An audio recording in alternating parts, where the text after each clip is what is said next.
నాకు తెలిసి చరిత్రలో చాలా అరుదైన సందర్భము 1 తారీఖుతో మొదలై ఇంకొక తారీఖు వరకు చర్చ జరగడం ఒకే అంశం మీద అనేది. అందుకే రిటైర్డ్ జస్టిస్ పిసి ఘోష్ విచారణ కమిషన్ తమ నివేదికలో క్రిమినల్ చర్యలకు అర్హమైన అనేక లోపాలు అవకతవకలను గుర్తించింది. నిర్లక్ష్యం, దురుద్దేశం, ఉద్దేశపూర్వకంగా వాస్తవాలను తొక్కిపెట్టడం, ఆర్థిక అవకతవకల వంటి అంశాలను ప్రస్తావించింది.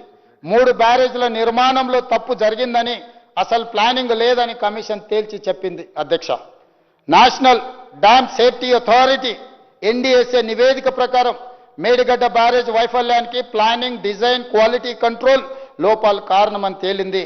నాణ్యత, నిర్వహణ సరిగా లేకపోవడం వల్ల నిర్మాణంలో లోపాలు ఏర్పడ్డాయని ఎన్డీఎస్ఏ గుర్తించింది.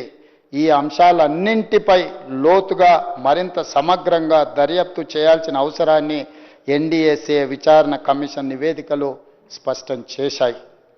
ఈ ప్రాజెక్టులో అంతర్రాష్ట్ర అంశాలు, కేంద్ర రాష్ట్ర ప్రభుత్వాలకు చెందిన వివిధ శాఖలు, ఏజెన్సీలు పాలు పంచుకున్నాయి.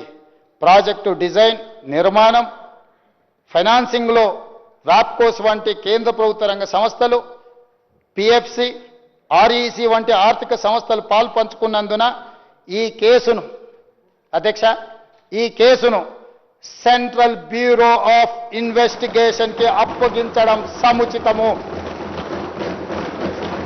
అందుకే ఈ కేసు దర్యాప్తును సెంట్రల్ బ్యూరో ఆఫ్ ఇన్వెస్టిగేషన్కు అప్పగించడానికి సభ నిర్ణయం తీసుకుంటున్నది తమ అనుమతితో. అధ్యక్ష,